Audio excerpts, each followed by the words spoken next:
What's up, everybody? Welcome back to episode 2 of Questionable Sanity podcast. As long as you are coming back for episode 2. I'm Nate. Yeah. I'm Chad. Thanks for stopping back, the three of you. We appreciate it. Maybe we'll be to 4 next week. Every time I say the podcast name, I'm like, is that right? Is it right? I mean, that's just how our brain normally works, though. Which means that we picked the right name. We did pick the right name. We do question our own sanity every day. What's left memory? Our own memory. I mean, I forgot I was trying to search our podcast on YouTube so I could see if it actually uploaded, and I didn't even get the name right. I said questionable insanity, which is similar. I mean, they're basically the same thing. We're basically insane, so whether we're sane or not sane, I think they're the same. As long as we're not Hussein. Yes, you never want to be Hussein. I don't know. There could be some good Husseins out there. We don't know. There probably are. We only hear about them. One ruined it for the rest of them. Yeah, it's like everything. All it takes is one to ruin it for everybody. Yeah, just like... It's like one guy just happened to kill thousands of people. Just like the name Chad. Oh, jeez. What, we're all like douchebag frat guys? What's up, bro? My name's Chad. Yeah, that's sweet pythons. Yeah, I don't know. There's not too many. I don't think there's a Nate stereotype. No. You can make one. Put your mark out there.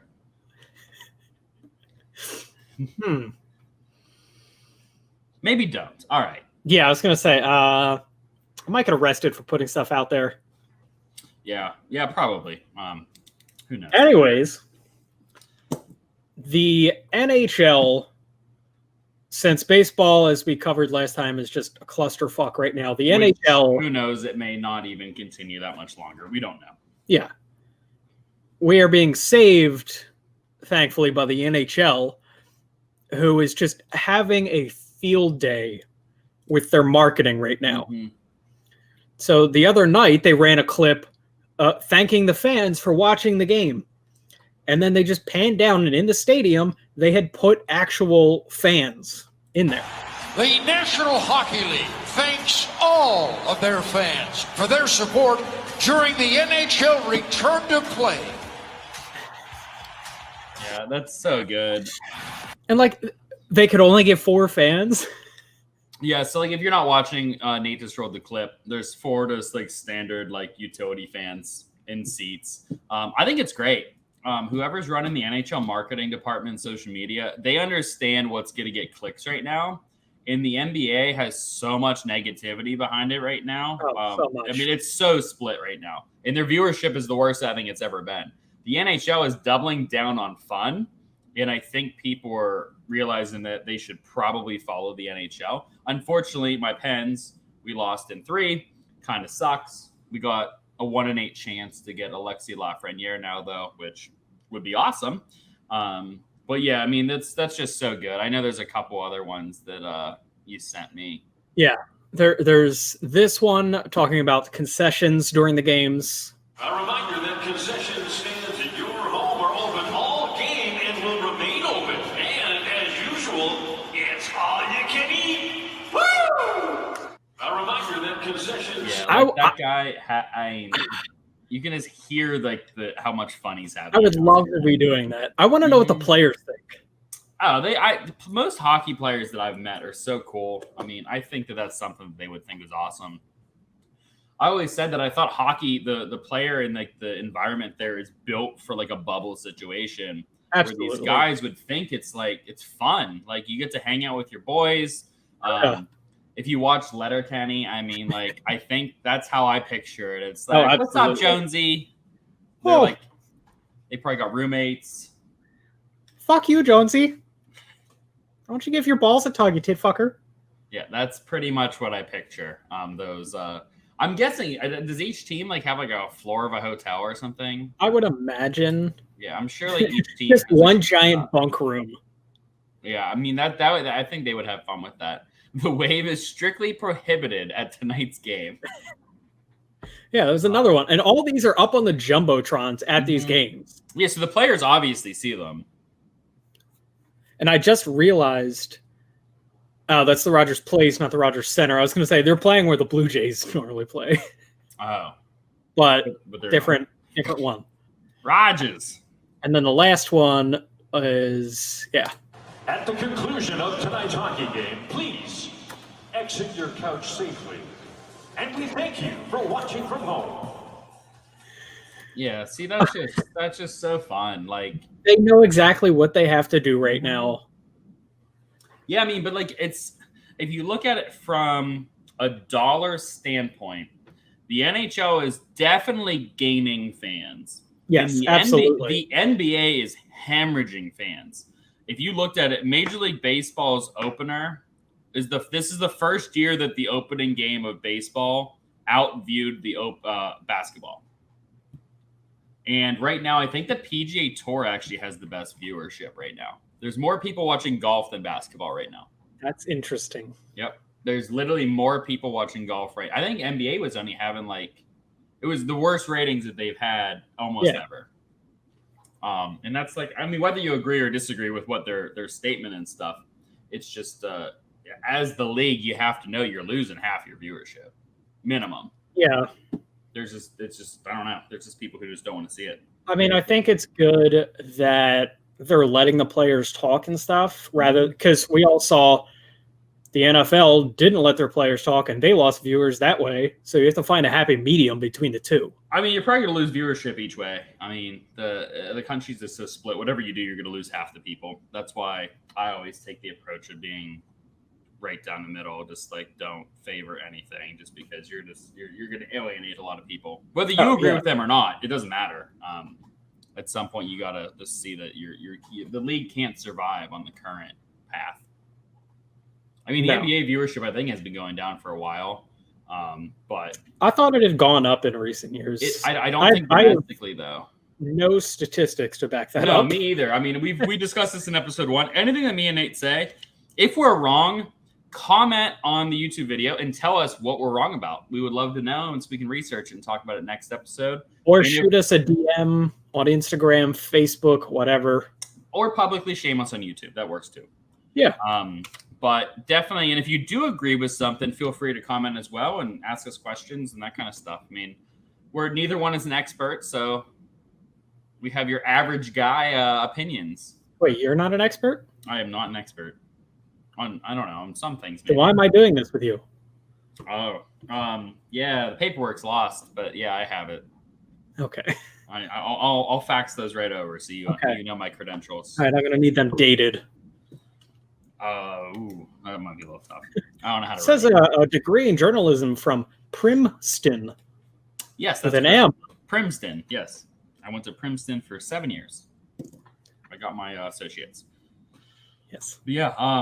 Yeah. I mean, that right now, like with this hockey stuff, it makes you feel like a part of the team. I think it's like, okay, we're all talking about this stuff together. You can finally start saying, like we were talking about this earlier.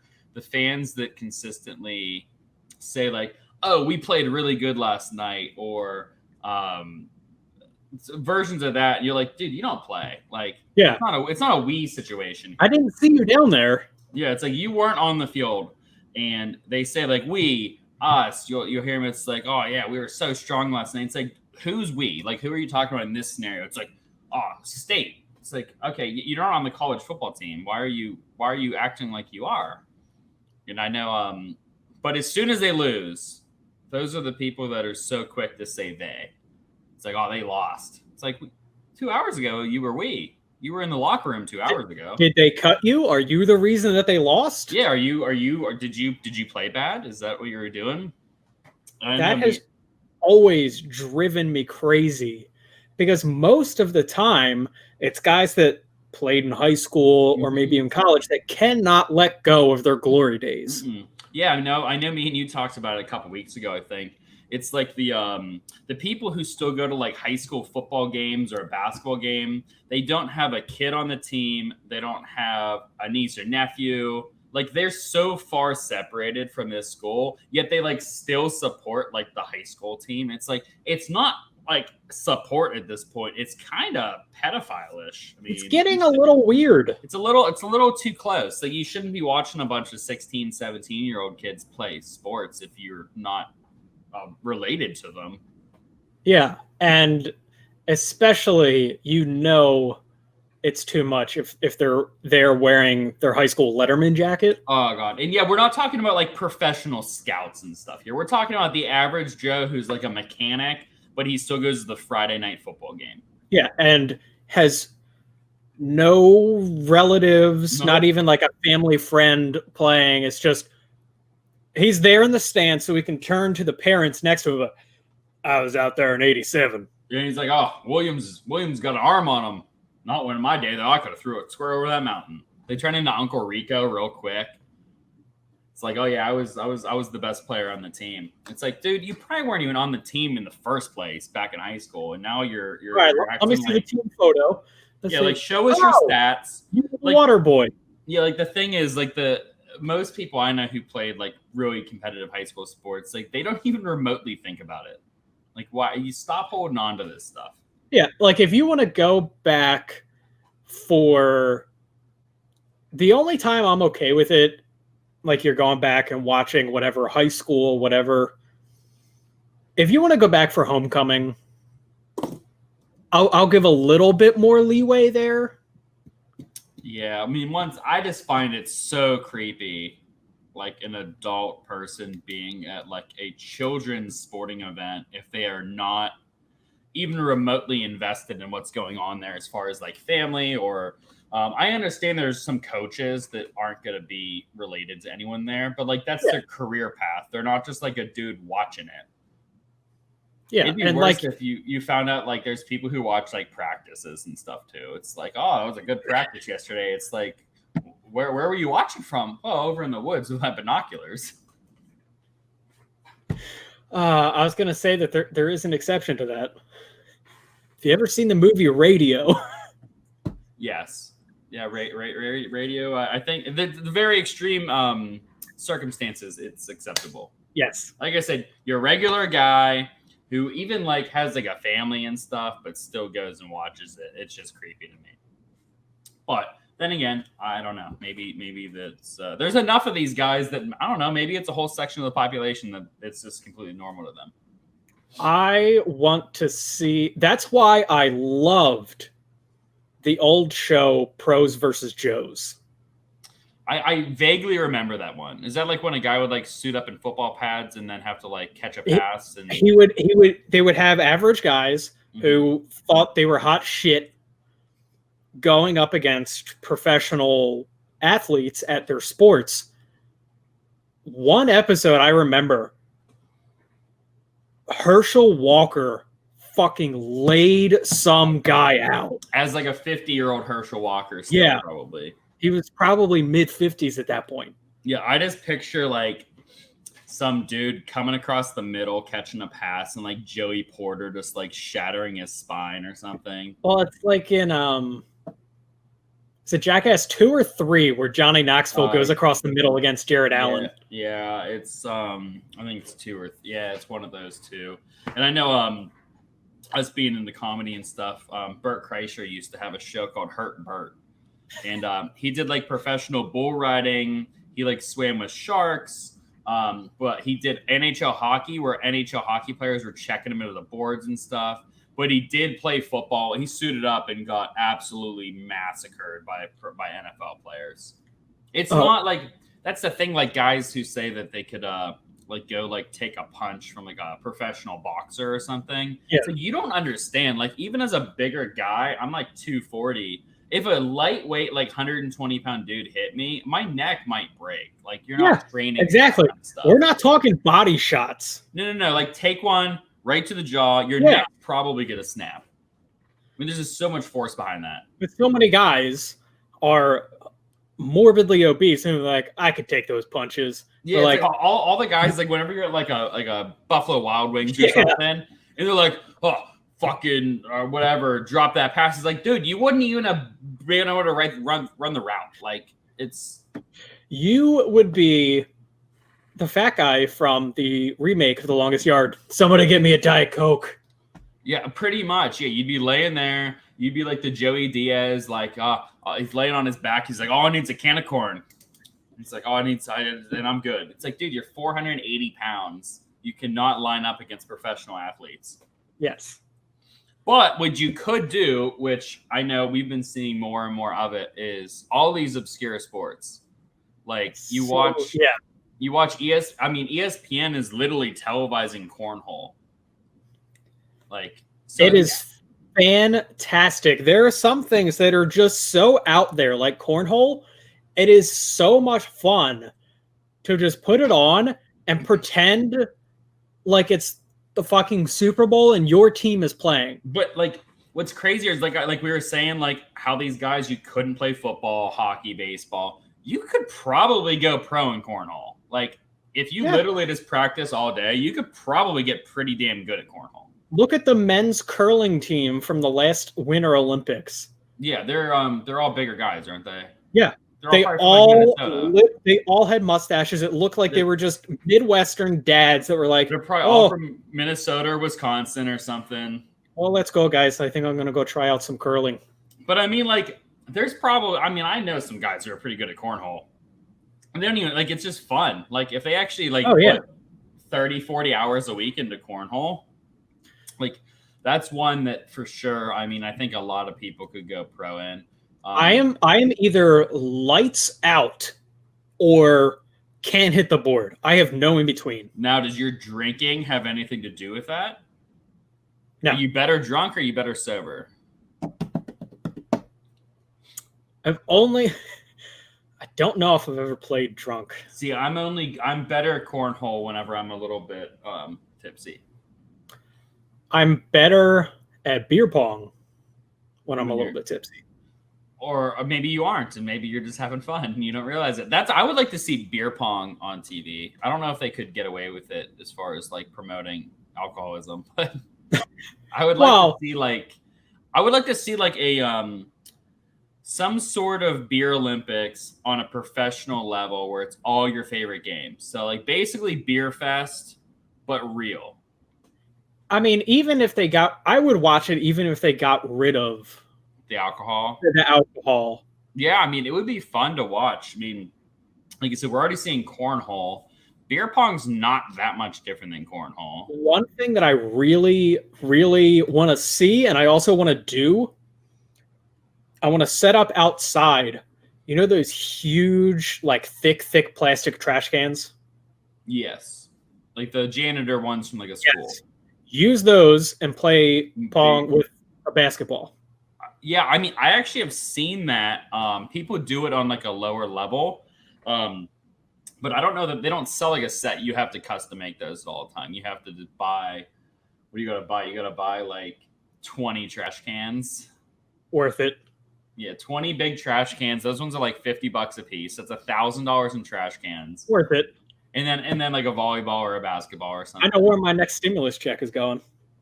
I like this idea. I like the idea of having and then have NBA players play.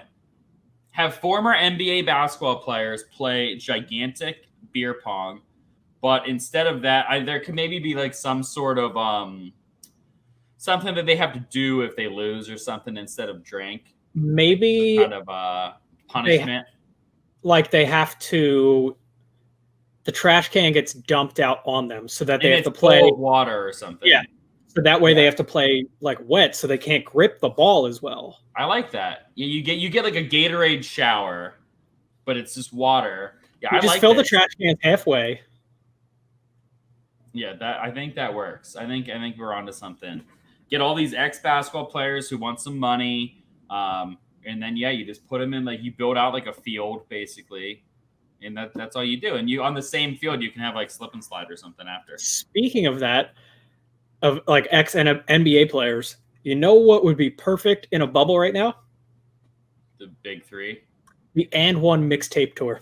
Yep, that'd be awesome. Unfortunately, I mean, some of those players are in the big three and stuff now. Like they have to get all new players. There's plenty out there. Yeah, I'm sure there are. It's just about how many of them are in basketball shape right now. Bring back Rafer Alston. Yeah, I mean, Skip to My Lou. I used to love watching that back then. I want to go play NBA.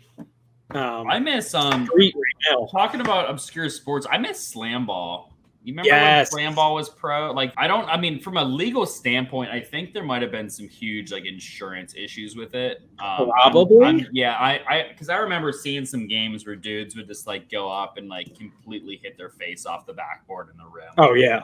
Yeah, I'm guessing current like OSHA type stuff would not allow that to be a pro sport. Wasn't Pat Croce the GM or something, like the league owner? I wouldn't be able to name any single person involved with it. I just remember I don't know, we had to have been in like elementary school, like Elementary, early middle school. Yeah, and then that it only was around for a little bit, but I remember like some amateur slam ball courts popped up in the area. I think there are still some in the area where you can go play trampoline basketball. We would just play on my friend's trampoline. He had a little basketball hoop on the trampoline. Yeah, there was a kid I went to school with who had like an actual trampoline in his basketball court. I think he like removed maybe like tiles or something, and it was underneath it. Yeah. I think like a big board went over top of it or something. Yeah, I mean that's something I'd like to see. Obviously, you already see ping pong, so I mean that's one that they do televise a lot. Table tennis.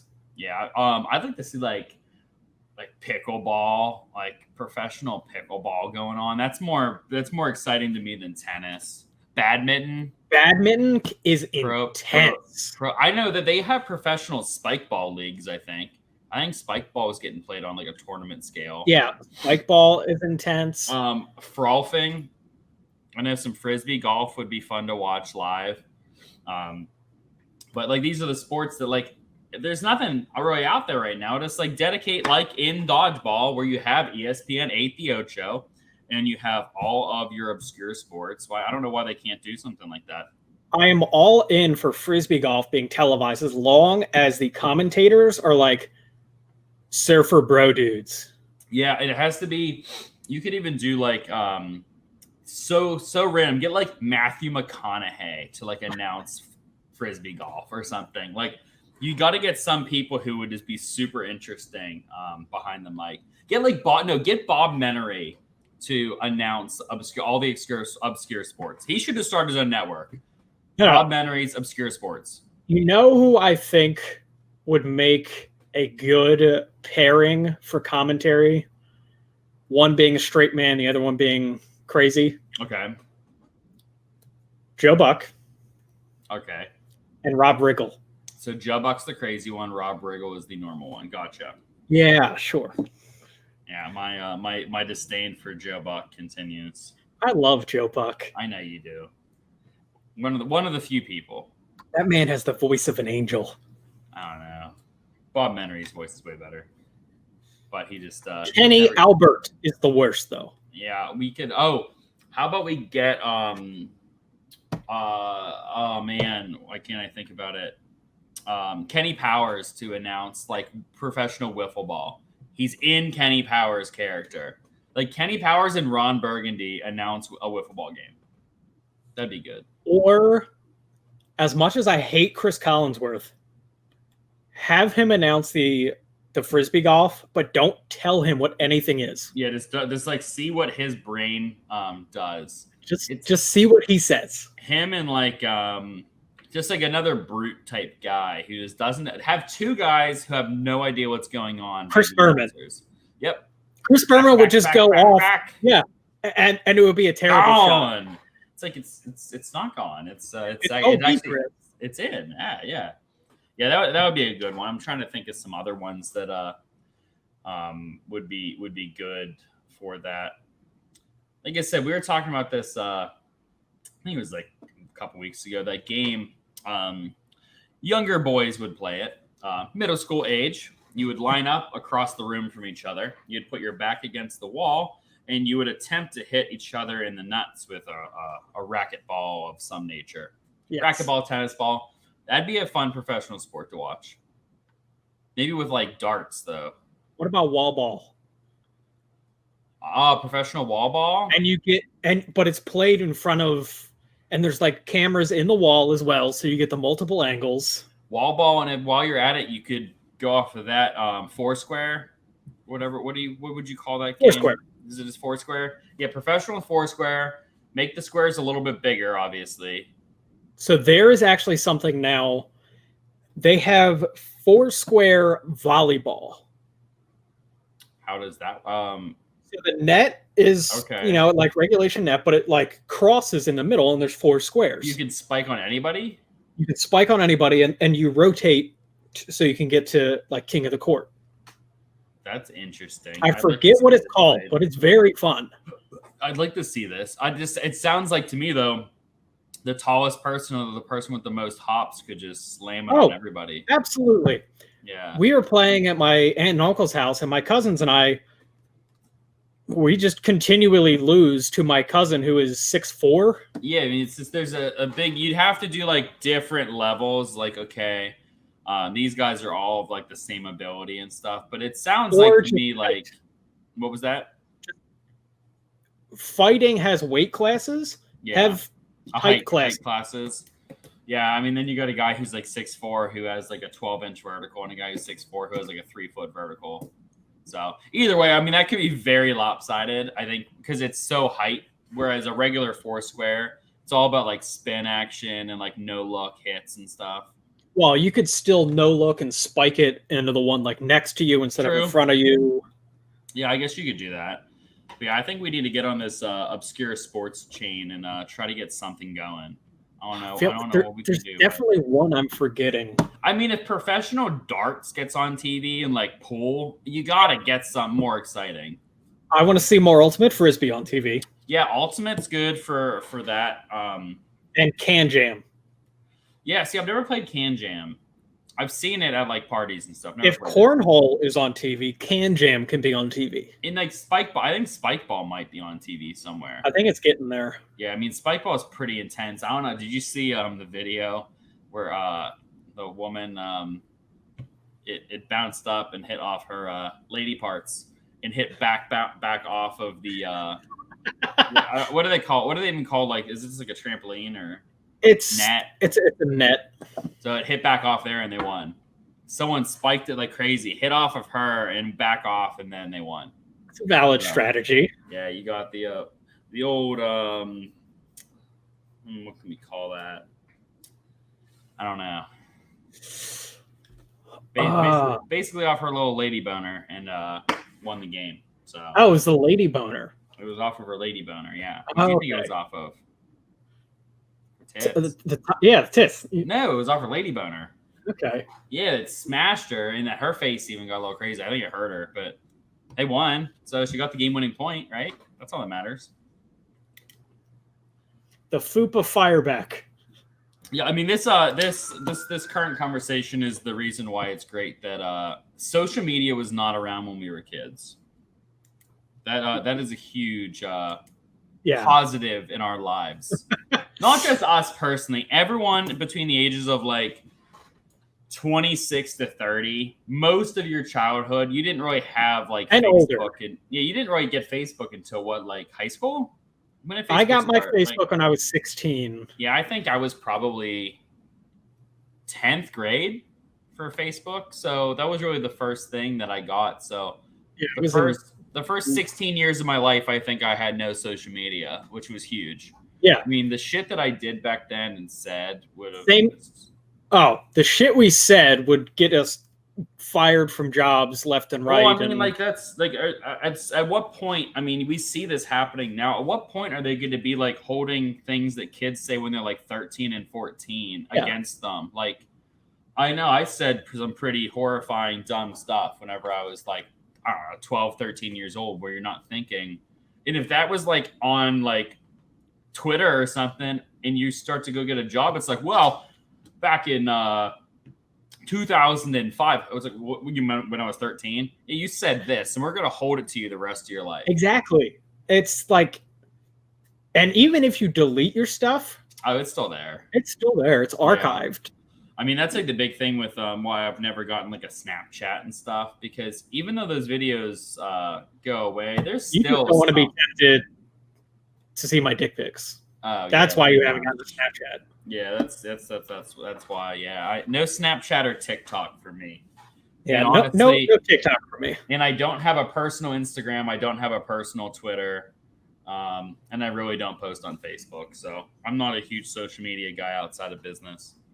But yeah. We would have, I mean, I can't. Can you imagine like just like all the things that like you're like, oh, I wasn't invited to this thing. I guess they didn't have it. And then you see on social media, it's like, oh, they had it, and every single person was invited except for you. That probably happened to me a lot. I would not doubt that at all. It would definitely would have happened to me quite a bit. We're like, oh, I guess they just didn't do what they said they were going to do. And then you look online and it's like, oh, not that they not only do that, every single other person was invited. Yeah. Some of the stuff that I did as a kid, I wish I had video footage of, just because I think it would be funny. Yeah, I was telling you about this. I don't know if you I wasn't good, but they had these grind shoes. They came out before Heelys. Yeah. And basically the whole middle of your shoe was a little grind plate. And you would run and then you'd jump up and grind rails and stuff like you would a skateboard, but it was on your feet. So you basically, the whole part of like, I think the reason they did is because like a kickflip and like an ollie and stuff is tough on a skateboard. Yeah. But if you can just use your feet to jump up on these rails, they figured, oh, we'll tap all the kids that don't have the ability to actually skateboard. No. What did they do? They created something that was very dangerous. Like very dangerous. There was kids like, I remember our schools back before like everything got so crazy. We're talking 15 years ago or whatever. Kids would go to their local schools and like wax up like all like the railings and like benches, like wood benches. You'd come in and like the top of the bench is all wax. It's like because kids were like using it to like grind on. That's back when the kids didn't get in trouble. Nowadays, I mean, there'd be like cops there and they'd be kicked out of school and they'd be fined for you messing up a bench or whatever. And if you couldn't skateboard, you could also ride a Razor scooter. Yeah. But the other good thing about the shoes were like skateboarders now, when they get in trouble, they have to like get out of there real quick. But if your skateboard is your shoes, you can be like, dude, we weren't doing nothing. Like we're just walking around. Like how could I possibly be ruining your rail? It's like I'm just on my shoes. Yeah, they're like, let me see the bottom of your shoe. And then you're like, sir, look over there, and you run away. And little kids are always fast, so yeah, that was one. Yeah, Razors. I remember when Razor scooter first launched. I had an off-brand. Ooh, you had the laser. No, I forget what it was called. Mine had like blue grips and wheels. So my first Razor scooter, I think, was the one that had like red wheels and maybe like red hand grips. Yeah, that's like the OG. But those were like, I might be off here, but I think they were like $200 or something. Yeah, they were not cheap. No, and now if you go to like Target, they have a Razor-ish scooter looking thing for like $30. And I think mine was like $200. And Razor put out all kinds of accessories. Like you could buy ramps and jumps and stuff that were just plastic. And like what they didn't say is like if you left it outside all summer, like the following year, no, not warp, but it would dry rot. And you'd go off it like the next year and you'd hit it and then you'd go right through it. They didn't like say that. I bought at that point, I'll let you continue, but at that point I bought the quarter pipe. So like, I was like, oh yeah, I'm getting real good at this. And it's like, I don't feel comfortable doing this anymore. It was just a little too much. One of the most painful things in the world is having a Razor scooter come around and smack you on the shin. Oh God, all the time when you're trying to do it's not like I don't even know what they refer to it because you just take the handlebars and you whip them around. And BMX is called a tail whip. Well, the Razor scooter, I don't know though. Did you Platform ever have it? whip? Did you ever have it? So your Razor scooter, you take it down like a steep hill, and then you'd realize at that point the brake doesn't really stop you. Yep. It kind of just slows you down a little bit, and that's when your like shoes would hit the pavement. Oh man, I messed up a bunch of them. The even dumber thing that came out around the same time as the Razor scooter was the skateboards that were about this big. They were like a foot big. Yeah, the minis. They were like mini skateboards, and I tried to ride one down my hill on both feet. Nope. And I hit like a like piece a little of gravel? like an area of our driveway that was like eroding away a little bit, like a little pothole. Oh, and it flew out. I shot up and I hit my ass so hard on the ground. I thought I broke my tailbone. It was so bad. Yeah. I remember I was riding a scooter down my friend's sloped driveway to get home, and we had just been swimming in their pool. So I'm barefoot, and I go to hit the brakes. I burnt the bottom of my foot. Yeah, oh man, I can feel that. That's how, like, those are those memories that these kids now aren't gonna have. Like, I can feel my foot burning, breaking my scooter. Yes. Like, that's something that, and like, I know we talked about this too. When you'd ride a bike with no shoes on, and like your foot would randomly get like caught in a chain or something. But the one time I was riding my bike, this is like one of my best like stories like that. I was riding my bike, and I don't think you've been to my parents' house before. We didn't really have a backyard. We just had a huge driveway. And then like we had a bunch of connecting houses. We weren't in a neighborhood, but we were like, you could go to a bunch of houses without going on the main road. And I was riding my bike, and all of a sudden I saw a turkey. I was like, oh, cool, there's a turkey, whatever. And then there was a lot of turkeys. They were coming up like over a ridge, and there was like 20 of them. And I guess I wasn't like big enough to scare them. I was probably 7 or 8 maybe. And I was on my bike, and then they start chasing me. So I'm going around a huge circle around our property and like our neighbor's property. And these turkeys just won't, they're behind me. They're like flying at me, all this stuff. And like my mom's outside. I'm like, what do I do? She's like, keep pedaling. Like, if you stop, you're going to be assaulted by a lot of turkeys. Oh yeah. Lovely parenting in the 90s. Yeah. Like, oh yeah, that was the parenting. It's like, oh, what are you going to do? Like, you call the cops? Like, what do? You help me? It's like, keep pedaling faster. Like, if you pedal slower, you will be injured. Because that's like yeah.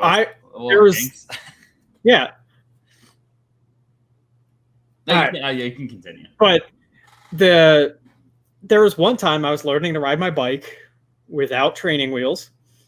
So I'm riding through my backyard. My parents are just sitting on the back porch. And I look over to them. I'm like, hey, look, I'm doing it. Tree. Front tire and then helmet into the tree. Yep. And there was no screaming or running to me. I think my dad was laughing probably. Mm-hmm.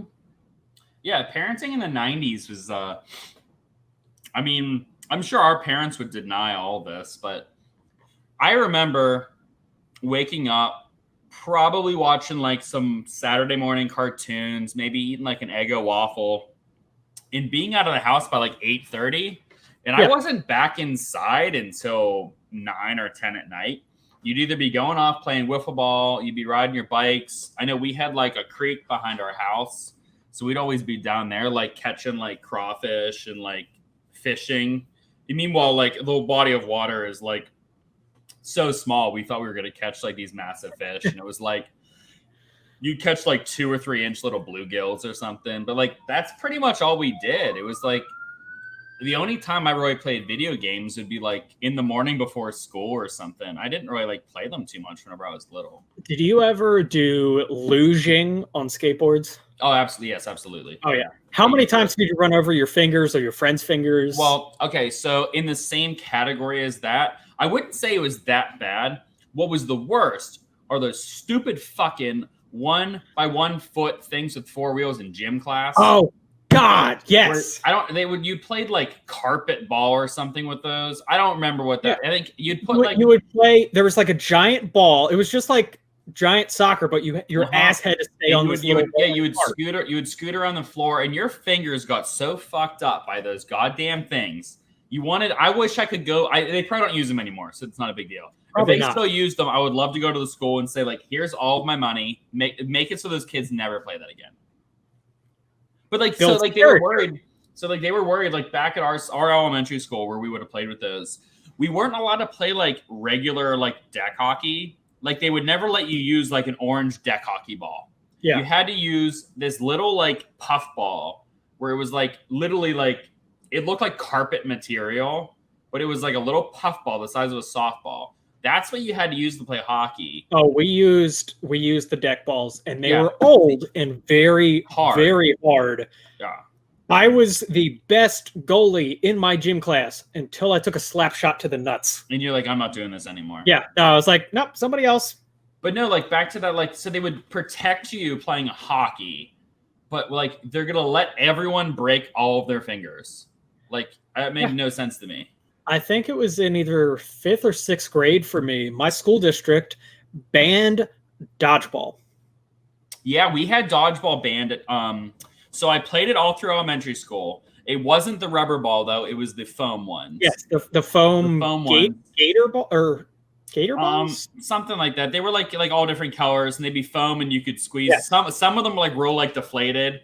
You grab them kind of off to the side and throw them and curve. Yep. So I was pretty good at that because I played baseball and stuff at that point. So I had a little bit of an arm and like I could catch and stuff where you could definitely see the line of like the kids who didn't play sports. And like I said, we were saying back, like think to our 12-year-old selves, 10-year-old selves. We were brutal little bastards. Oh, like, absolutely. No mercy. I'm going after the weak kids. No, but you didn't just try to hit them. You tried to hit them in the face. Like, absolutely. Or you would like you'd tag team with like your best friend and like he'd go low, you'd go high, and you'd hit this kid like in his nuts and his face. And like you felt like meanwhile that kid probably runs like some fucking tech company worth $50 billion. But back then it was like you either get hit or you're hitting someone. Like that's just how dodgeball worked. But then they got rid of it. I don't remember playing dodgeball in middle school. But then I don't think I did. Once we got to high school, a lot of the teachers were like those teachers who were like, I mean, thinking back, being like a PE teacher is like a very good gig. Like back then, at least, you didn't have to do any like health stuff. It wasn't like, hey, kids, eat your kale and go for a jog. It was like, go out there and hit some people. So, but high school, they started to bring it back in without like, I think the district knowing, and they called it evasive maneuvering training. So, like we're preparing you for real world situations, how you would like different like military things, like you're gonna evasive maneuver. Could use that. But that was the real ones. Those were the rubber dodgeballs. That like, dude, those things, if you get hit with one of those, you have a massive red, even if it doesn't really hurt in the moment, you'll like get hit in the face and all of a sudden like your whole face is red. That is one of those sounds that is just ingrained in my mind. Mm-hmm. It's the same as like with kickball. It's like that you can, it's like, I don't know, it's like a hollow like air sound. And I was just thinking about kickball the other day. I was thinking, I don't know why, I randomly was thinking like 20 years in the past. It's like, I wish I hadn't just tried to kick as hard as I could. I wish I had just gone for gaps. Like, I wish I was just like the doubles kicker. Because I was fast as shit back then. I could have just had inside one of the most embarrassing things to do in school is whiff on a kickball kick. Did you ever whiff so hard you Charlie Browned it? No, I had seen it. I Charlie Browned it, and at the time, I was like, "Oh man, my leg's really sore. That must have just taken a lot out for me." Now thinking back, it's like I probably pulled something. Like there's probably like some sort of hamstring or something that was pulled. But yeah, I whiffed at least once on that, fall on your back. But then you get back up and you mash it. So and there's no evidence of that. I remember thinking back, playing talking about dodgeball, getting hit with the face, playing kickball into some like baller. Like I said, I used to kick pretty hard. There was a bunch of other kids who played sports who would kick hard. And then like the pitcher from the other team, you usually didn't have a good player pitch. You usually had like your least player pitch because then like you don't have to worry. I remember kids just getting a ball back to the face so hard, like or the nuts. Yeah, just like boom, hit down on the ground. That brings up to like another like story from back then, playing baseball. And this kid was still playing. He's the kind of kid whose like parents told him he was good, but he wasn't. He was real confident, but you're like, you probably shouldn't play. So we were probably 14, and this kid should have stopped playing after like Pinto. Like as soon as adults were as soon as kids were pitching, we knew he wasn't good enough. So T-ball, you can hide it a little bit, but at this point, we knew he was bad. He was like 5'3", 100 pounds, like maybe not even 100, maybe 80. He was tiny. That sounds like me. And he went up. We were playing a good team, and he stepped into the box, and the pitcher on the opposing team was probably 6 foot 180. and he let like a slider go, and it ended up hitting the kid in the back, and he went down. And when I tell you, we thought this kid was dead. It's like he was not moving. The sound was such like a solid hit, like right to his back. We're like, that stopped his heart.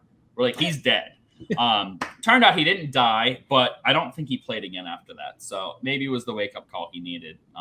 Who knows? He might be dead. I don't know. I definitely should have died a few times as a kid. Absolutely.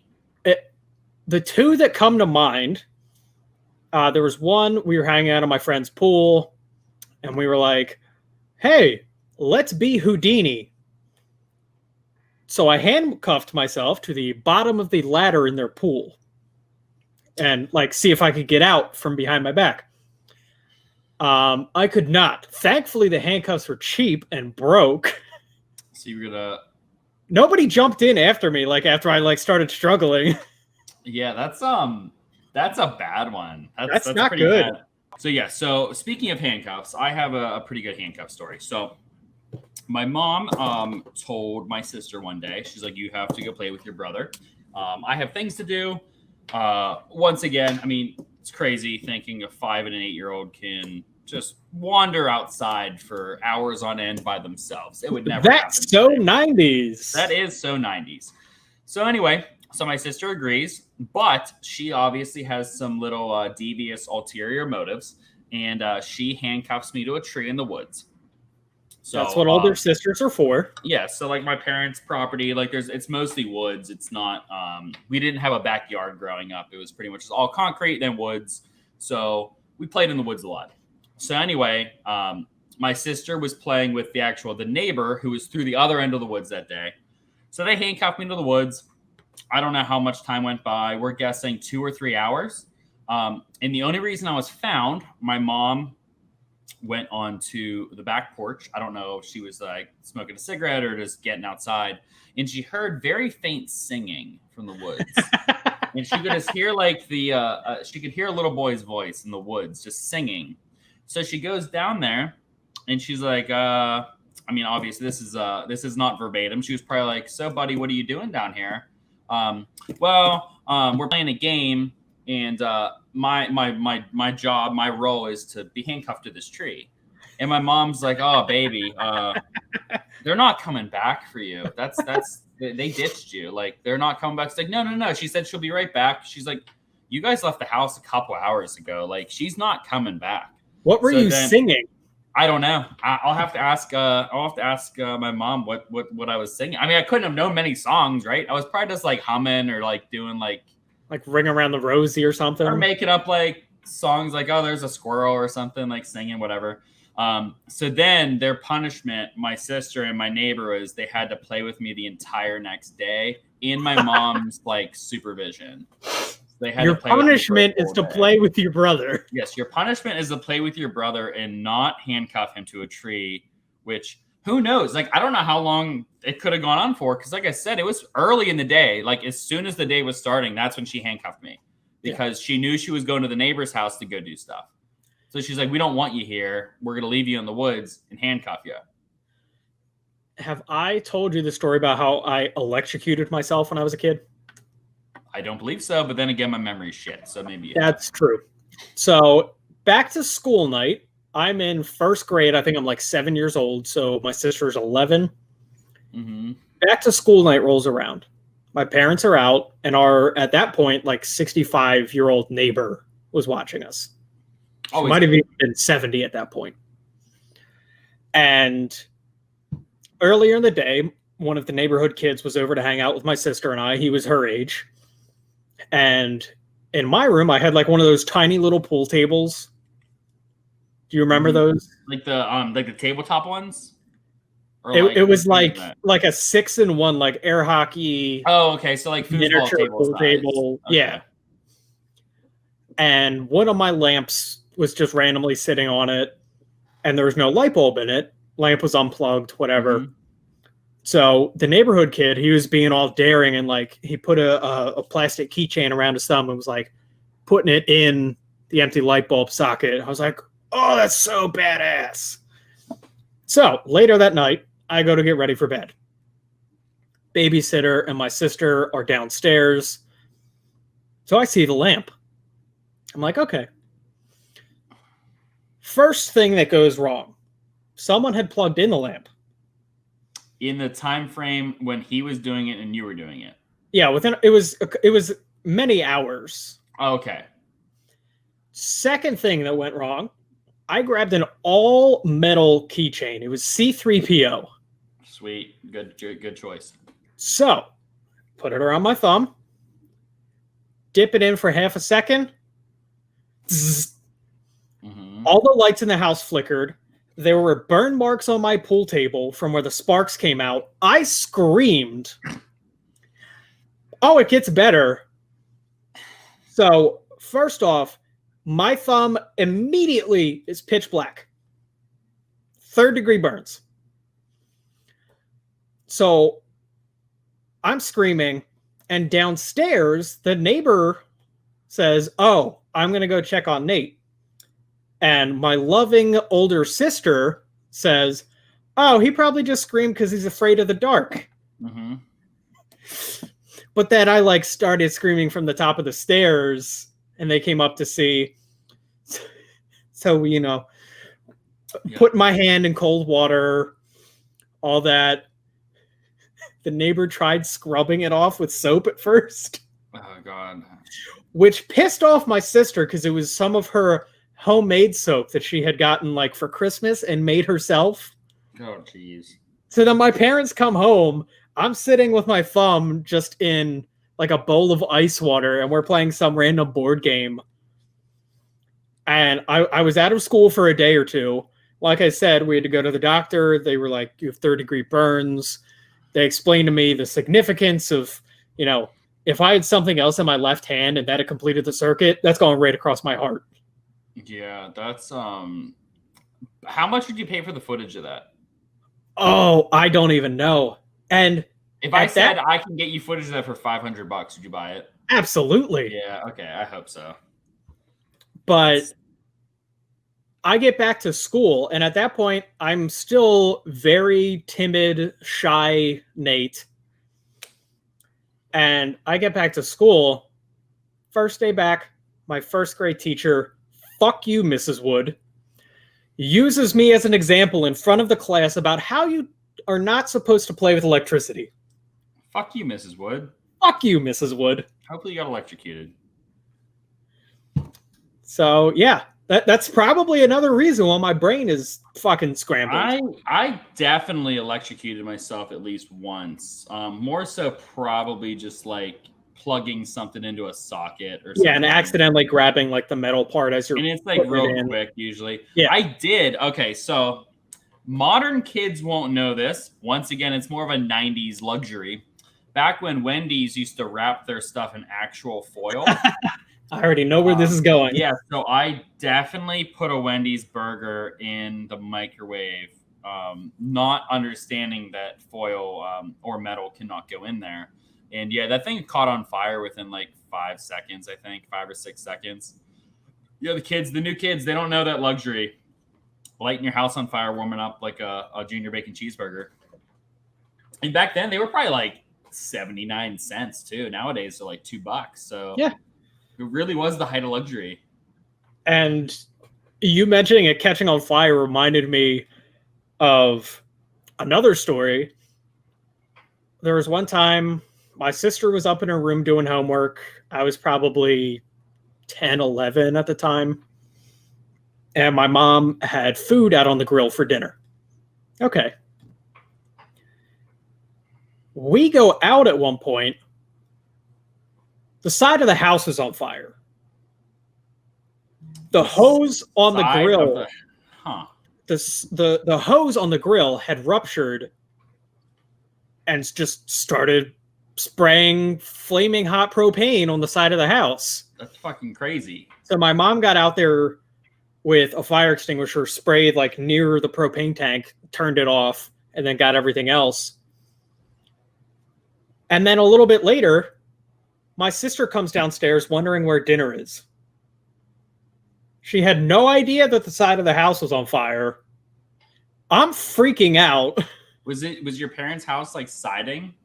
Yeah. Did it like all melt? Oh yeah. You guys had to get the siding replaced. They got all new siding, all new windows. Yeah, that's like a that could have been real bad. Yeah. Like, yeah, and of course, like that's a typical like story. It's like, oh yeah, the other one who was not part of this comes in. It's like, why are you guys being so weird? Like, Yeah, where's dinner? exactly. It's like, where's dinner? You were almost barbecue daughter, right? I mean, like, I don't know There your could have sister's been name, an but explosion.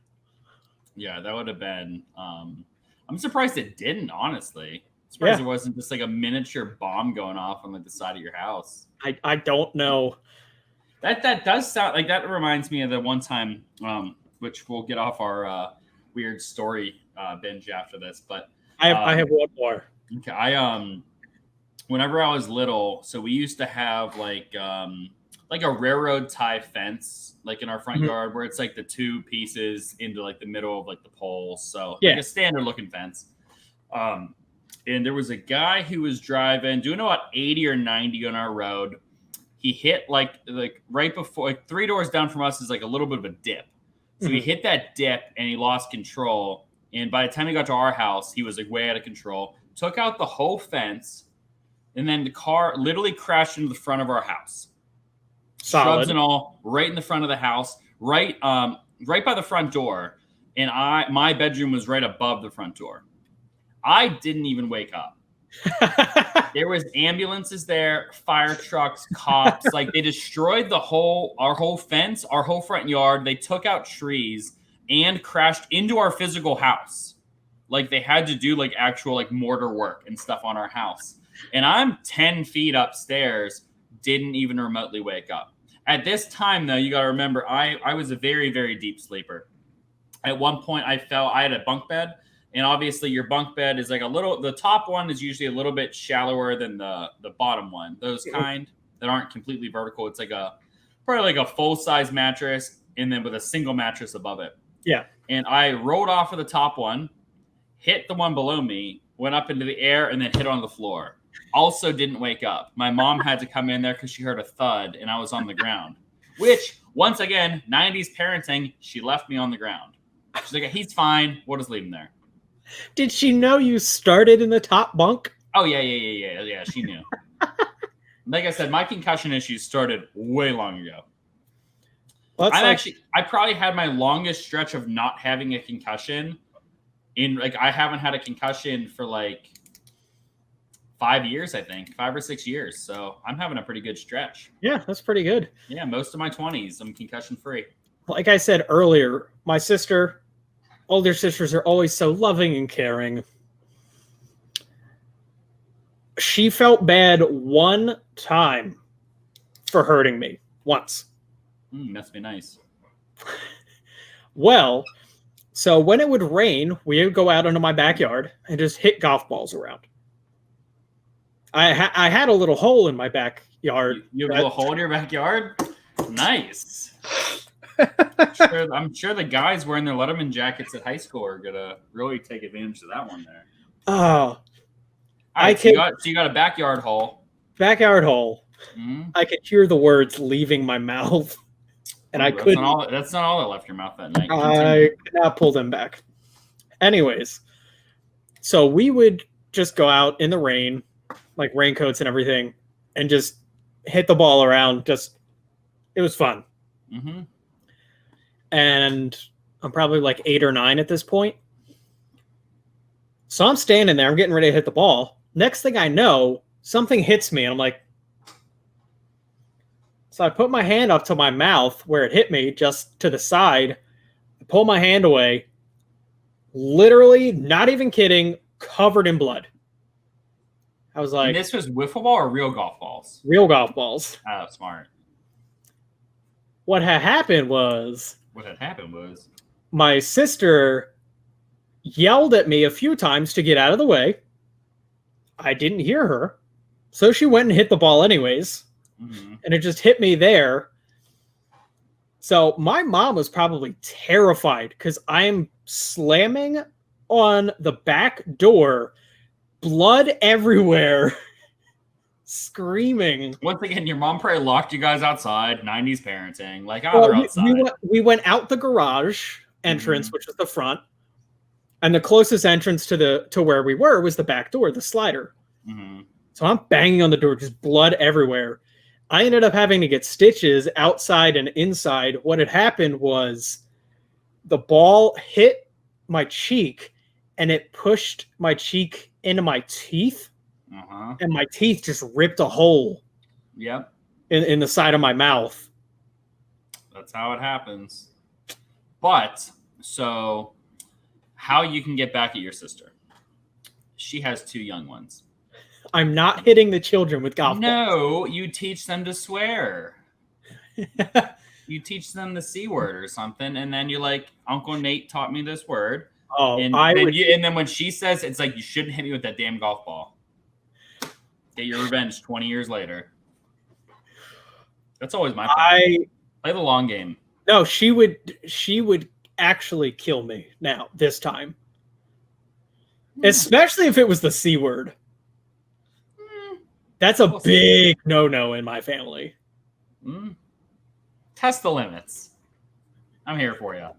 But yeah, that's I'll test the limits. I'll start off with like shit or bitch. yeah, you could or penis. Shit. Just penis. Shit. Little kids saying penis is always funny. But yeah, we'll cut off our crazy stories there for now. We have plenty more that we're gonna probably discuss over future episodes. But yeah, I just want to touch on a little bit of I know depending on our listeners are going to be very diverse because we talk about a lot of different stuff. But me and Nate are both huge stand-up comedy people, and it's pretty rough right now to be a stand-up comedy fan. I mean, other than podcasts, there's nothing really. I mean, if Nate's like me, like when a new special drops that I'm interested in, I watch it immediately. So there's no backlog of stuff for me to go through right now. Most of the TV shows that I like, I mean, I'm all caught up on. So, I mean, podcasts are the only thing I have. I mean, I listen to 5 or 6 podcasts pretty regularly, but you go in a massive like show hole immediately once you listen to that episode. You're like, well, I need more. And you got to go. It's so hard to wait like 2 or 3 days, even though you know that new stuff's dropping. I'm not quite there just because there's tons of stuff that I still haven't watched or listened to just because I watch and listen to a whole bunch of different mediums than you do. Like I'll also watch anime. True. If I'm driving in the car, I still prefer music to podcasts. Yeah. See, I'm weird. Like I don't like even like just like standard cartoons. I'm not as into anymore. Like I don't have cable anymore, so I used to only watch cartoons pretty much like late night Adult Swim, like Bob's Burgers, Family Guy. I'd watch a lot of South Park. I'm not even watching that stuff right now. So like pretty much, I think out of all of my entertainment, I would say 3/4 of it comes from podcasts right now. It's either watching podcasts on YouTube or it's listening. But I mean, I'm literally caught up. I've listened to all 400 and some episodes of the Burtcast. I've listened to all 500 and some of Your Mom's House. I've listened to all Whiskey Ginger, all this past weekend, Fighter and the Kid. Everything that's in that group of comedy, I've listened to all of it. So it's like, it's crazy to think that there's so much content out there, and I've listened to all of it. It's pretty easy to listen to a lot of content when you're just working with some headphones on. I mean, it's I don't know. My music doesn't change too much. So my music always changing. That's what I listen to when I'm at work. Or if I need to get work done, I listen to music because I need the beat. I need just the rhythm to just drive forward. I need to see something live soon. It's just it's one of those things. I know you haven't seen a ton of live comedy. I love seeing it. I had tickets to multiple shows that were canceled because Pittsburgh still isn't having that stuff. I was supposed to see Rona. I was supposed to see Fortune Feimster. I was supposed to see Joe Rogan. I think there was one other. I think Gaffigan might have been here. And I sounds about right. I ultimately like double planned something or something else was canceled. But yeah, I mean, I love going to like comedy clubs and stuff. And there's nothing locally. I'd have to go I think decently far away. I think mostly just like Texas, Oklahoma. Like there's only a couple states letting you have live performances. And I know Bert's traveling the country doing his movie drive-in movie theater tour, but the main issue is it's not buying tickets, you pay per car. Yeah. So it's like a couple $100 or $300 per car. And it would only be me and Lauren. So it's like I'm not paying like $300 for two of us to go like to a random comedy show, because it's actually a pretty cool concept. I know you're not a huge Bert fan, so I'm sure you haven't like seen it, but essentially he started this, and I guess he's one of the ones really taken off with it, is renting these he has his own crew, he sets up his own stage, his own lighting, his own sound, all that in his own video, and he sets it up with like a 3 or 4 camera shoot. And they put up a huge jumbotron. He sets up in the field where they would have drive-in movies. Yeah. And the cars are socially distanced. He's able to have 2,000 fans there. He's got a massive high-definition screen with great audio. They tune it through like the radio in your car. Yeah, I was just going to ask. So he's still big because he's out of clubs now. He's doing theaters. So he's still able to still have 2,000 people. But what happens is they open up the gates like 3 hours before the show starts. So what they do is you're able to tailgate as long as you want. People bring their smokers, like they're hanging out all day. And then you, as a group, you watch like the sunset. And as the sun's setting is when your opening comic goes up. So then they run like 3 or 4 comics, and then Bert does his hour, and then you leave. So it's like probably a 6-hour thing. So it's cool with like a big group of people. It's basically like you can sit. I saw a video, like people were bringing couches. There's video of these people who filled up the back of their truck bed with water. They turned it into like a mini hot tub situation. I mean, cornhole, beer pong. Like I said, dudes were like literally bringing smokers and like smoking meats and stuff. Like it sounds like everything for me. Amazing. It's like cornhole, smoking like freaking whatever you want to smoke. Like, and you get stand-up comedy outside. Like, can I smoke PCP? I'm pretty sure it's anything goes. I don't think. Yes. I think as long as you're socially distanced, they're not bothering you. So like, I'm sure there's security, but I don't think the security is like checking in on everyone unless there's an issue. It's not like border security. But the coolest thing too is the way that apparently Bert was saying, the way that like a standing ovation and stuff is, everyone flicks their car lights. So like at the end of the show, you flick your car lights and then you get out of there. And then he still does meet and greets. So like as you start to line up to leave, he's on a golf cart. And he's on the back of the golf cart waving and talking to people from like probably 15, 20 feet away. So it's pretty cool. I mean, and that's like what's cool about comedians is they just comedians, I think, are some of the most artistic people out there. I think Mark Norman was doing like just his are hilarious. Yeah. He when Corona first started, like months before you show this, months ago at the very beginning, he just went out in the middle of the street that he lived on with like the karaoke that has like the microphone attached. And he was just telling jokes. No one's listening. He's just out there telling jokes just to like keep his rhythm going. But yeah, you can bring up, do you have that one picture up? Yeah. Yeah. So this is pretty great. Mark Norman just literally like standing by a tree in like Central Park or something. With Battery Park. With people just sitting on the ground. At least they're looking at him this time. Yeah, it looks like there's maybe like 50 people there. And if you're listening and you don't know who we're talking about, Mark Norman is single-handedly the best comedian that you've never heard of.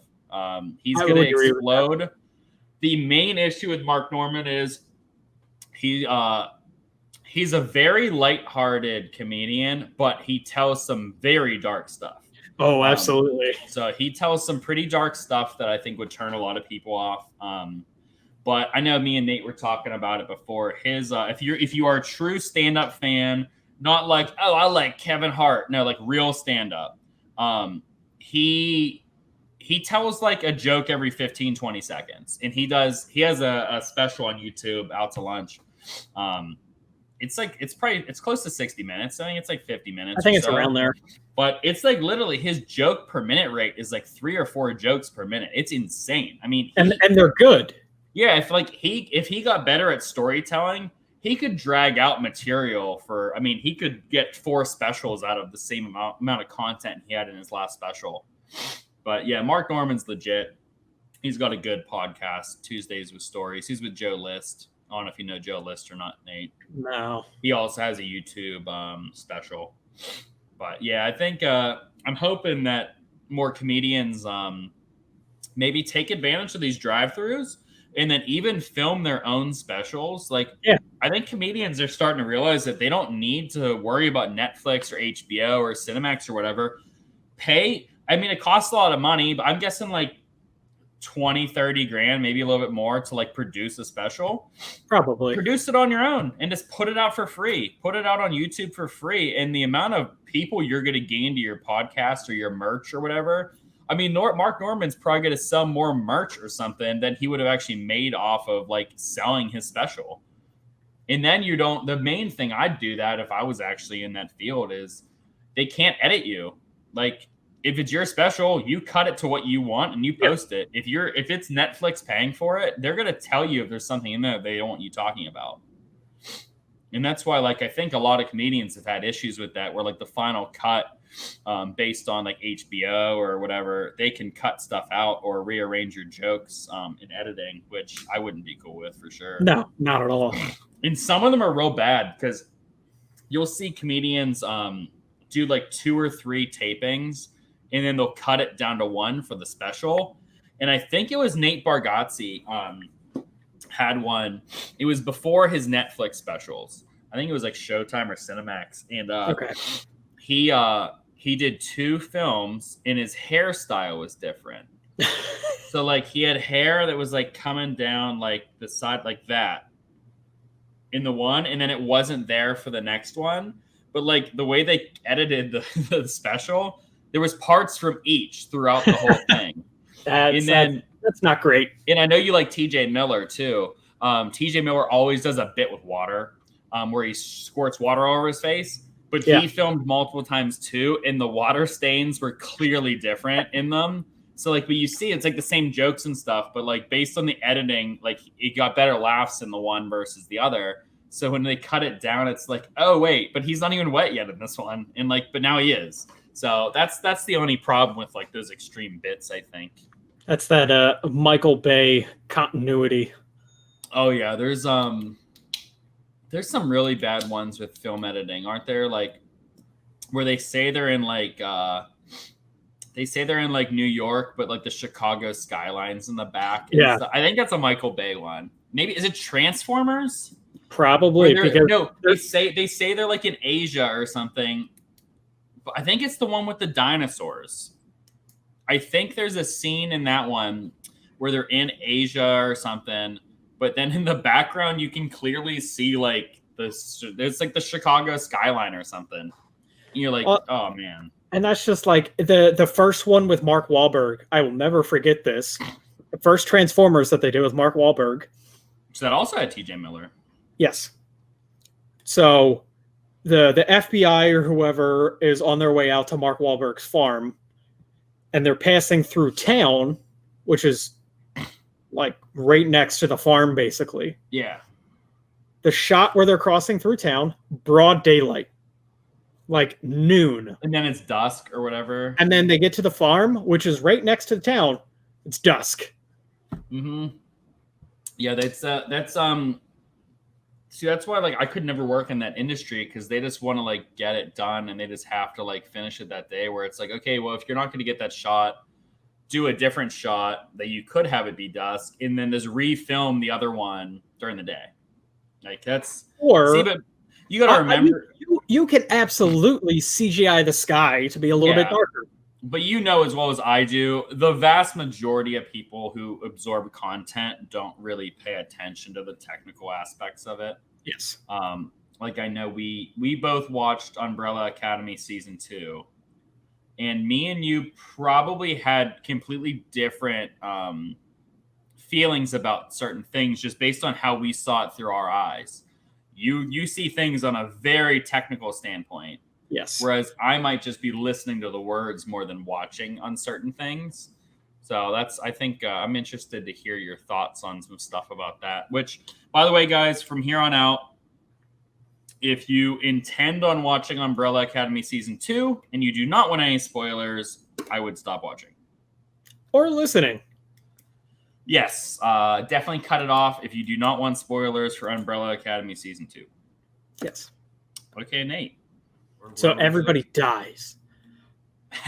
Well, kind of, but Sort of, but um, everyone kind of died in the first one too. So it's very, very easy for a lot of shows to have shoddy CGI, or you can tell when they're using CGI to try and enhance a bad camera angle. I didn't get that from season 2 at all. So my initial comments: season 2 is better than season 1. Yes. Season 2 really shows you how long they could take this show, because timelines don't matter at all. No. Like, time is 100% irrelevant in this show. If you haven't seen it and you are still listening to us, they do jump back and forth through time. Some of the characters have the ability to jump back and forth, and the ones that don't have technology that makes it possible for them to pretty much go anywhere in the timeline they want to. Yes. So that's why I think, as long as the actors keep getting paid and they have a good writer's room, which it seems like they do, I think they could go easily 8, 9, 10 seasons into this show. But I'm thinking, before it's all said and done, I think they go 5 or 6. yeah, I mean, they probably will. Like I said, once you get deeper, it's a little tougher, but they have the ability where they could. Yes. So my initial comments are: season 2 is great. The last episode and a half is one of the best season finishes. And like, you leave season 2 just saying like, what the fuck? Like, Yeah. You had 99% of the season goes one way, and then the ending, you're like, wait, that wasn't explained whatsoever. That has nothing to do with what happened. Like, Yes. It's They just show that the dad's a fucking alien, and your brain, you're thinking, that's crazy. But they don't show he's an alien. So first off, there's a secret society within season 2. It's all like the world's most powerful people. So the dad from season 1, I don't know what's the fuck's his name? Reginald Hargraves. Yes, Reginald Hargraves. He doesn't agree with the way that the rest of the crew is doing. And they basically say, well, tough shit. You're basically you're working for us these days. We're going to get all your technology and stuff. And then he's like, hold on a minute, goes around like this, unzips the back of his head, and is like, guess what? I'm an alien. I'm not even a person. And I think he kills everybody. And then he just fucking kills everybody. But they never show his alien face. And you never heard of him being an alien. None of that stuff. So then the season ends, and like the kids are finally back home. They're like, finally, we fucking made it. And then they walk in, he's there, and he's like, oh, you guys finally got back or whatever. And it's like, yeah, what's up or whatever. And like the whole room is different. Ben has a painting on the wall. And then you find out there's a whole other group of them, and they're the same people. And you're like, you don't explain one thing. So first off, at that point, I was like, so they're not going to explain the dad being an alien. You can at least come up with your own theories as to why there's new kids at the academy now. Because they all explained to him in the past all the shit that they fucked up. Mm-hmm. So now he knows how to like fix that and have better students with powers. Yeah, So I mean, there's definitely different. There was obviously the timeline got messed up, which it wasn't supposed to, obviously, because he was never supposed to get all that information. Yes. But yeah, that was just like a super wild ending with. You talk about cliffhangers. That's a cliffhanger. Like, I'm ready for season 3, and we're probably gonna be waiting like 2 years for it. I honestly think Ben might have been my favorite character in season 2. Oh, Ben was great. I like how they if you didn't watch it, Ben dies as probably like a teenager. Yeah. At some point, 15, 16 years old maybe. And so he's not really in season 1 other than like a little bit of stuff with Klaus. But season 2, he's like pretty decent character in season 2. They gave him a lot more speaking time and stuff, which once again, Ben is only visible to Klaus. Klaus is the one, obviously, that can talk to the dead. But I thought it was pretty cool how they let Ben possess Klaus for a little while there. And like his first thing is like he looks at his dick, and then he's gonna let go. And then he's gonna go have sex with that girl. Like those are the first things he does.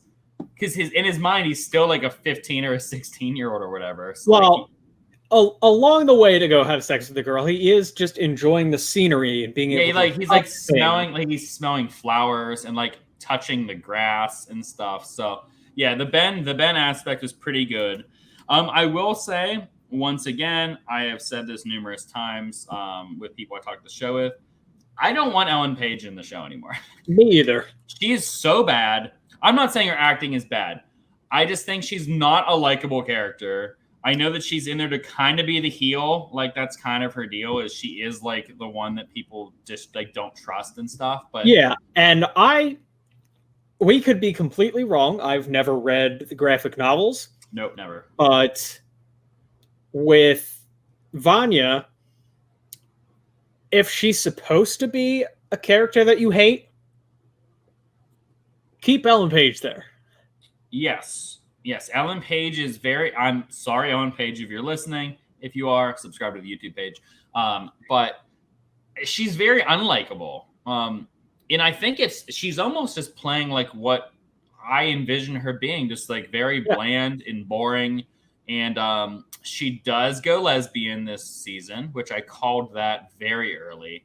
I felt that she was a lesbian in the first season. I also called that. You were like, Ellen Page does the most Ellen Page thing. And as soon as I saw the wife, I was like, Ellen Page is gonna fuck her. Yep. They it's so random. Like the ratings for the show are TVMA, and it's like violence, suicide, sexual stuff. It's like, since when is TV 14 or whatever like this acceptable though? Like the rating system's pretty messed up for things that happen in there. But yeah, like as soon as I saw that whole situation, I was like, Ellen Page is definitely going to be Ellen Page in this season, and it proved that she is. And I don't know what the fuck's going on in like some aspects in this season. Like she gets hit by a car, and then like gets brought in by like an alcoholic marriage where like the wife wants to leave him. They have a very disabled child, and then Ellen Page all of a sudden is just a nanny. You're like, because they brought her home because the wife is the one that hit her with the car. Correct, which I know that.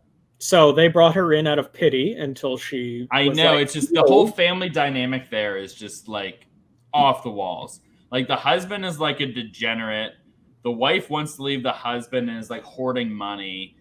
I don't know what disability the son has. He's like mute, but he also has. The son probably has some like severe form of autism. Yeah, he's mute, and he has some physical things where he just can't do certain things. But then it's like, oh, but how about, we have a severely disabled child, and we're just gonna have this random girl we hit with our car. Like she's just gonna raise him kind of right now. And this all happened within she wasn't there that long, I don't think, was she? She was there. Was she there for a couple months? No, they were all spaced. Well, at least a year apart or more. Yeah, it was like, so the oldest one there was it wasn't Klaus. I think Klaus might have been the longest. I think Klaus was like 3 years or so. Then Diego was the first one. So then Diego, Klaus, because Diego was there for like 3 or 4 years. Then Klaus, and then who's the other girl? Allison was next, I think. I think Ellen Page was there less than a year. She was there for like several months, I think. But still, though, it was like that's 1950s, 60s for you. It's like so trusting of people. Yeah, so trusting. Kennedy was assassinated. They told you exactly what year it was. I said 50s. Spoiler alert. Kennedy gets assassinated. Yes, which they basically lead you on the whole movie as if they're going to stop the assassination, which does not happen. He still dies. Don't worry. I'm gonna steal the assassination of John F. Kennedy. That's basically how that. Nicolas Cage just shows up out of nowhere. Yeah, but then you get introduced to like the most badass character, which turns out to be Diego's girlfriend. She can just like absorb anyone's powers and then have them for her own, which is a pretty badass power to have. The power of stealing everyone's powers. So like that was a shocker a little bit. As soon as they introduced her, just this random person in the psych ward with him, and she has a fucking foreign accent, I'm like, what? Yeah, There's so something there. one thing I have like a little thing with this character is so her parents are murdered when she's like a 3-year-old by like the Grandmaster lady who's crazy. Well, 5 actually did it. No, but it was ordered by her. Yes. Because she found out that this girl also had powers and she wanted her before Hargraves got her or whatever. Yeah. But she was like a toddler. And then she got brought back to whatever the hell the commission. The commission, yeah. No one there is British. Her mom, her adopted mother, is not British. Yet this girl is all British. Yes. Like her parents were, but she was a toddler. Like she wouldn't have picked up on all that stuff at that. Like you don't build out like your whole speech. Like you'd think she would have absorbed the voices around her. It's like, why is she British? Did you guys teach her to be British? Hey, what the fuck's wrong with you? Pretty much. Like that's how she sounds so British in the show, and it's like no one she was around her whole life was British. Yeah, that's no one else in the show. It's like that was a little weird to me, but I don't know if they just needed to hire her, so they kept having like a super, super, super diverse cast. This is a show. If you looked at just like a poster board of the Umbrella Academy, it's like a local community college like ad. Like they have someone from every ethnicity, every possible thing. They make sure to touch and have someone from that. There's no old black people. No old black people. I mean, there's no one in that like civil rights group. Maybe, yeah. Yeah, I mean, there's no stereotypical like old black guy playing the blues or something, but like they have everyone pretty much covered in that show, which is fine. It's no just like Australians, no Aussies, but no, we do randomly have an Indian British girl, which doesn't add up. Which, like I said, I don't care about if you have an Indian girl or a British girl, but like. I don't understand why she's British in this show. There's no reason, but that's neither here nor there.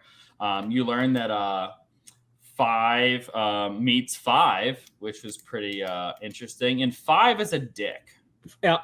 Well, we knew that. Yeah, so 5 is in that original timeline for the Kennedy assassination. And then the current 5 that we know from season 1 is also there. And they're both assholes. Yes. To each other, and like they know each other's fight moves. Like it's actually pretty interesting. And they're both assholes to Luther. Yeah, I think the biggest character change is Luther from season 1 to season 2. Like Luther is like a lot different, and he's like really stuck up and like tightwad in season 1. He's very chill, less goody two shoes. Yeah, he's funny. He's like I said, he's funny. He's not like worried about trying to like suck up to anybody. He's not like I said, season 1, he's like your stereotypical like good student type, like straight edge. And in season 2, he's like very relaxed. I don't understand why they brought in multiple like historical characters. Like they brought in Jack Ruby. Why? I don't know who that is. Jack Ruby, the guy who was Luther's boss at the beginning. Oh, okay. He is the guy that shot Lee Harvey Oswald. Oh, okay. After he had assassinated Kennedy. Well, I guess it's still in the same like timeline. I guess they want to keep like the timeline like tight knit. Well, and but then they did the sit-in at the diner, which did that even happen in the same town as Kennedy? Did that happen there? Mm, What do they call it? It's like the Hey. World War 7 or whatever. let's see. It was something 7. It was. If you don't know what we're talking about, it's whenever 7 African Americans sat in the dining room to get served at the diner. But I didn't. I mean, I guess my history knowledge is so bad that I didn't know that was coincided with the JFK assassination. I guess. Yeah, I don't know enough to figure out what to find. But they show Jack Ruby. They show like a 2-second clip of him grabbing a gun after the assassination. Yeah. That's it. There were, I mean, like I said, as good as the season was, there were some definitely unexplained things. Like you finally find out where like there was almost no backstory on Pogo. You basically see him like for a second, and he's like a freaking assassin that does not speak. And then the only other like image you have of him is in season 1, where he's like a learned doctor chimp. And you meet the mother. Yes, who is before she's a robot. Yes. So or maybe not. Who knows? What I'm thinking is, so Hargraves finds her in that room. Which room? Like the secret room in the hospital. Yes. My thinking is he kills her, turns her into a robot then. Yeah, that would make sense. Or he I mean with his tech, or he took her DNA, wiped her memory, put her back out in the world, and just cloned her. Because how do you turn someone into a robot? Strip the flesh. From like a decaying standpoint, that seems a little tough. I don't know. But yeah, that was she interesting. probably did. Yeah, but I wish they had done more Pogo stuff.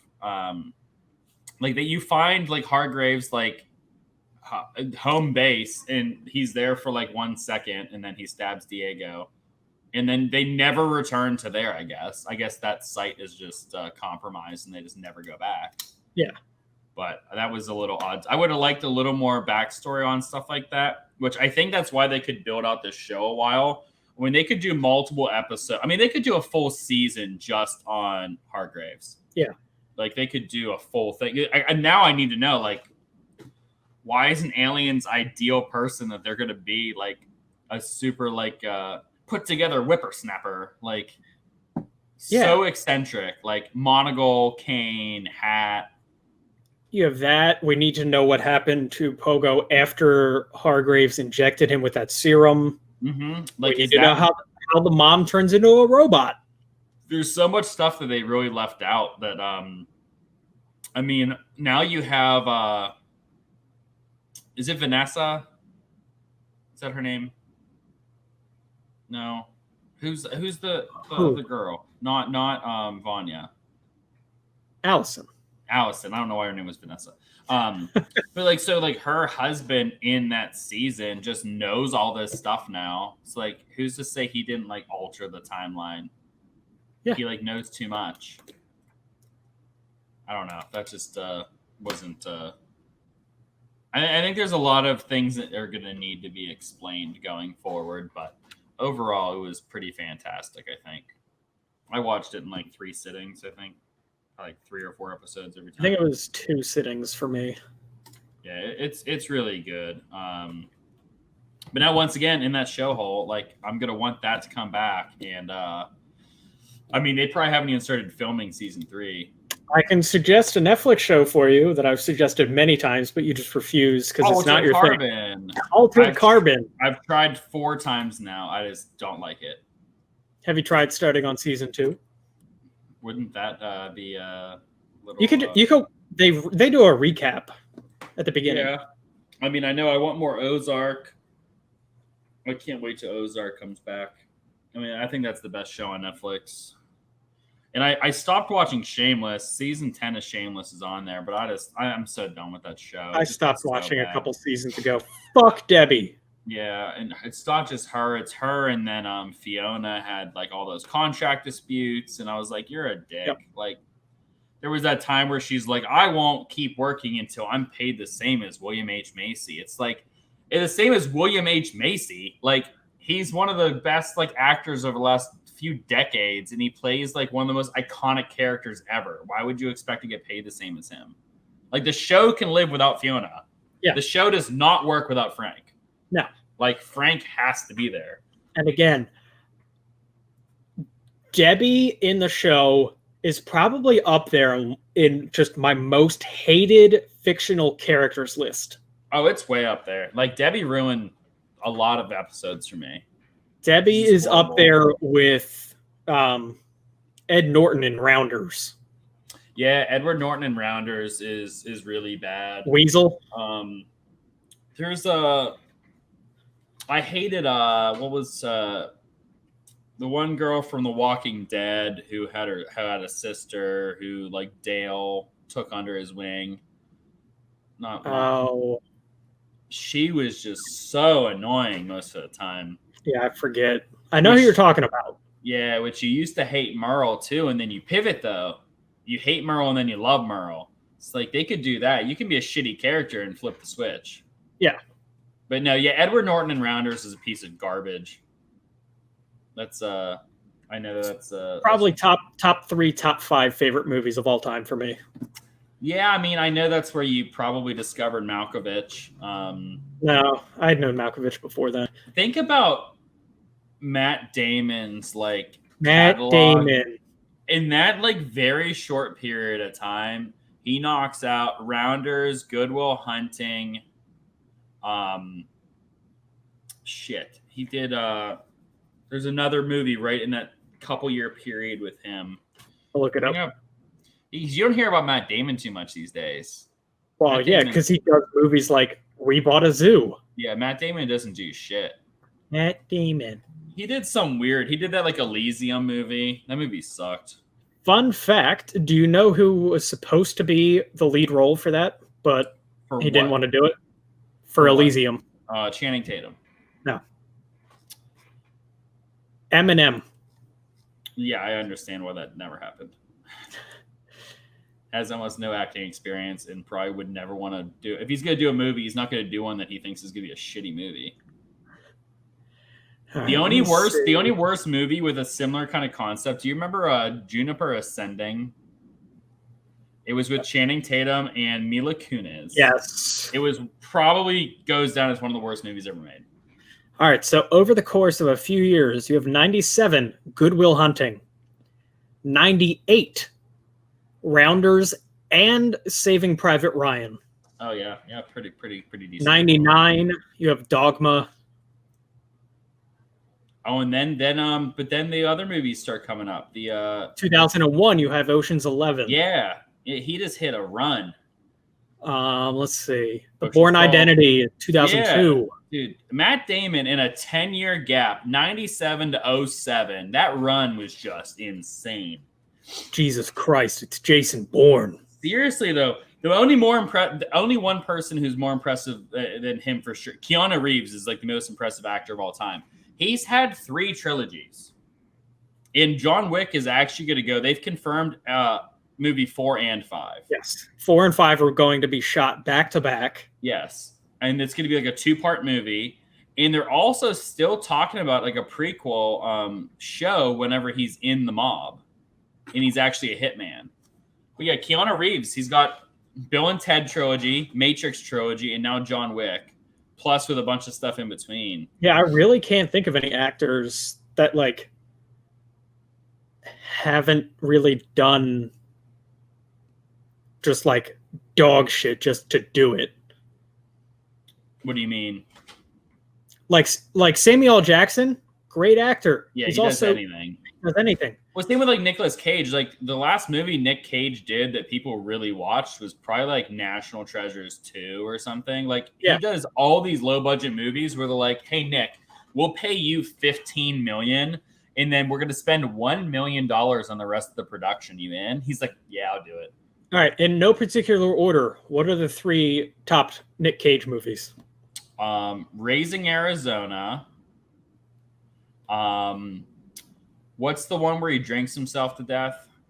Leaving Las Vegas. And I gotta admit, I like him in National Treasures. I also like him in Ghost Rider. But no, My- it's Raising Arizona and Leaving Las Vegas. And Con Air. Those are my three. Leaving Las Vegas, Raising Arizona, Con Air. My three are National Treasure. Okay. Like I said, no particular order. Gone in 60 Seconds. Another good film. Oh, I forgot about it. And The Rock. So we had three different, and they're all six are good movies, though. Yes. Have you seen any of the three I mentioned? Have you seen Con Air? Yeah. Okay. Malkovich is it. Con Air. But no, more importantly, the best character in that goddamn movie is Steve Buscemi. And he is like the murderer, like pedophile dude. And like he randomly gets off the plane. He's all of a sudden like in like a backyard talking to like a little girl and stuff. You're like, what the fuck is going on here? What's that other one that he's in? Where isn't Nick Cage in the one where like the bus can't go below like 40 miles an hour? No, that's Keanu. That's Keanu. That's Speed. And isn't that like Sandra Bullock. Or Sandra no. Bullock? Is Yeah. it Sandra Bullock or is it Monica from Friends? No, it's Sandra Bullock. But no, you have to watch if you have. So you've seen Con Air. Raising Arizona is fucking fantastic. I And know then, I need to watch it. And Leaving Las Vegas is a very good movie, but I know your brain, you shouldn't watch it at certain times. It's not a pick-me-up movie. Yeah, I completely forgot about Gone in 60 Seconds too, because that's when you have the hot-ass, bleach blonde Angelina Jolie. Like that's prime time Tomb Raider Jolie. Like that was her prime before she started getting fucking around with like plastic surgery and stuff. That cast is just so fucking good. Oh, it's loaded. I mean, Cage, one of my most underrated actors, Giovanni Ribisi. which character is he? He's the like scrawnier brother. Is Kip? Yeah. If people need to put his face to it, he's the guy who keeps kidnapping Ted in the Ted movies. Angelina Jolie, Scott Caan. Yeah, Scott Caan's in there. Isn't his dad in there too? Or no, Robert Duvall's in it, I think. James Duvall is in it. Will Patton, Delroy Lindo. Yeah, it's fucking loaded. Robert Duvall is in it. Yeah, Robert Duvall's the garage owner. Isn't the guy who is the big broody type guy who ends up stealing the Hummer with the snake and stuff in it? Isn't he in like Lock, Stock, and Two Broken Barrels or something?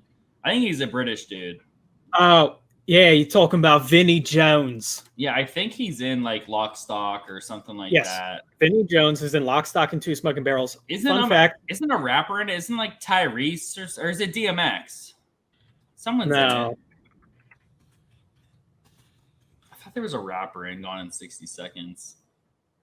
So Vinnie Jones actually holds the record for most red cards in, I think it's the Premier League. Really? Yes. Do you know what's crazy is Gone in 60 Seconds has a horrible rating. On Rotten Tomatoes, IMDb, it's a 6.5. Metascore gave it a 35 out of 100. Who are these people who rate this stuff? I don't know. Who's the guy who I thought was a rapper then? I don't know, but you're probably racist. I'm not racist. Maybe I'm thinking. Is there a movie where DMX is in it and it's like a heist movie? Ludacris is in the Fast and the Furious movies. No, that's not what I'm thinking of. DMX is in a movie. DMX might be. I don't know. I'm looking now. It's from that time. I know DMX is in Cradle to the Grave. Or no, oh, maybe that's what I'm thinking of. Yeah, Cradle to the Grave was great. Holy shit, DMX has crazy movie credits. Yeah, because they use A lot of his songs. His songs and a lot of stuff. X gonna give it to you. Party Up, No, Rough he Riders is. Anthem. Nate, you better take back those mean words you said about me. He has credits in Gone in 60 Seconds. As an actor, I don't know how to tell.